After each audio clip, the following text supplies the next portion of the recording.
Pernah kebayang nggak gimana caranya satu bahasa bisa menyatukan sebuah bangsa yang super beragam? Nah, di pembahasan kali ini, kita akan menyelami kisah epik bahasa Indonesia. Ini bukan cerita biasa loh, tapi sebuah perjalanan yang panjangnya lebih dari 1000 tahun. Oke, untuk benar-benar paham ceritanya, kita harus lihat dulu sebesar apa sih tantangannya. Bayangin aja, Indonesia itu punya sekitar 17.000 pulau. Gila kan? Dari Sabang sampai Merauke, itu luas banget.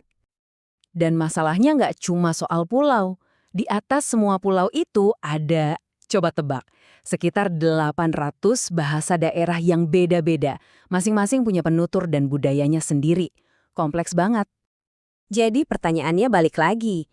Gimana caranya menyatukan kepingan-kepingan puzzle sebanyak ini jadi satu bangsa?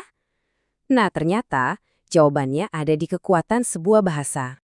Yuk, kita lompat ke mesin waktu, mundur jauh ke abad ke-7. Disinilah semuanya bermula. Akar dari bahasa Indonesia itu adalah bahasa Melayu, yang dulunya jadi semacam bahasa gaulnya para pedagang di seluruh Nusantara. Oke, jadi apa sih lingua franca itu? Gampangnya gini, itu bahasa jembatan. Bahasa yang dipakai orang-orang yang bahasa ibunya beda-beda buat ngobrol, terutama buat dagang. Nah, selama beratus-ratus tahun, di zaman kerajaan Kaisri Wijaya, bahasa Melayu inilah yang jadi jembatan komunikasinya. Penting banget buat nyambungin pedagang dari mana-mana. Dan ini bukan cuma dongeng loh, buktinya ada terukir di batu. Ada prasasti namanya Kedukan Bukit dari tahun 682, sama Kota Kapur dari tahun 686. Ini tuh bukti tertulis tertua dalam bahasa Melayu kuno. Jadi jelas bahasa ini bukan cuma buat di pasar doang, tapi juga bahasa resmi kerajaan, bahasa administrasi. Tapi perjalanannya nggak gampang, nggak mulus sama sekali.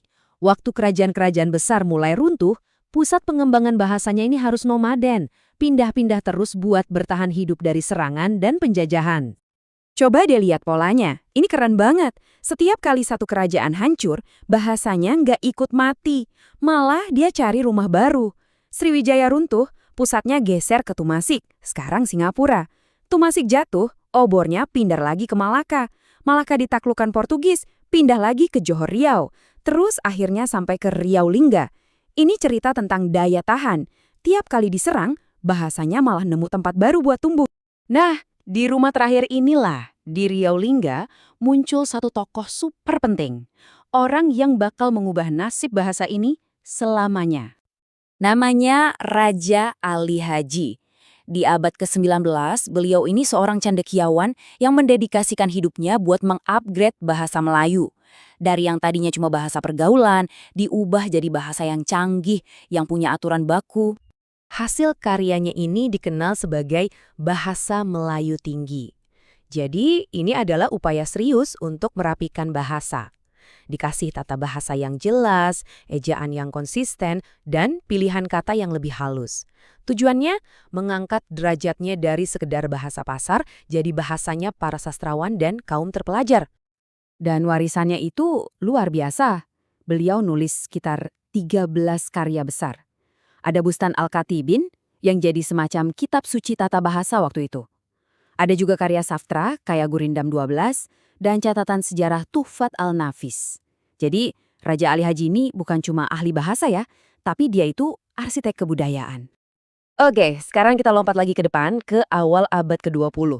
Fondasi yang dibangun Raja Ali Haji udah kokoh banget nih. Sekarang bahasa ini siap buat transformasi terakhirnya. Transformasi paling besar.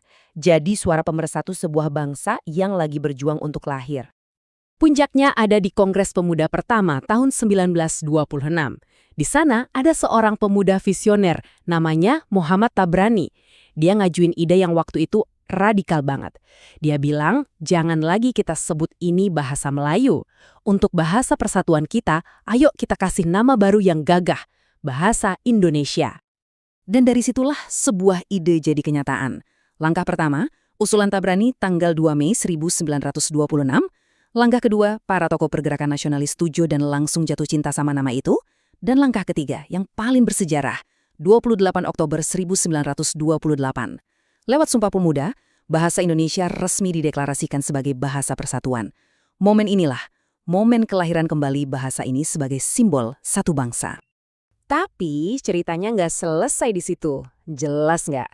Hari ini perjalanan epik bahasa Indonesia masih terus berlanjut. Bahkan sekarang udah melampaui batas negara, menuju panggung dunia. Pengaruhnya di tingkat global itu nyata loh. Sekarang ini bahasa Indonesia dipelajari di lebih dari 50 negara. Dan jangkauannya bakal terus meluas seiring makin pentingnya peran Indonesia di dunia. Coba kita lihat transformasinya. Dulu, cuma bahasa para pedajang di Selat Malaka. Sekarang, cita-citanya luar biasa. Indonesia punya target ambisius, menjadikan bahasa Indonesia sebagai bahasa resmi ke-7 di PBB pada tahun 2045. Wow, sebuah tujuan yang benar-benar mencerminkan perjalanan epiknya kan? Semua ini akhirnya membawa kita kembali ke satu pertanyaan besar. Apa sih yang bikin sebuah bahasa itu nggak cuma bisa bertahan dari gempuran zaman dan penjajahan, tapi juga bisa berevolusi jadi jiwanya sebuah bangsa dan jadi suaranya untuk dunia? Nah, kisah epik bahasa Indonesia ini memberikan kita beberapa jawaban yang sangat menginspirasi.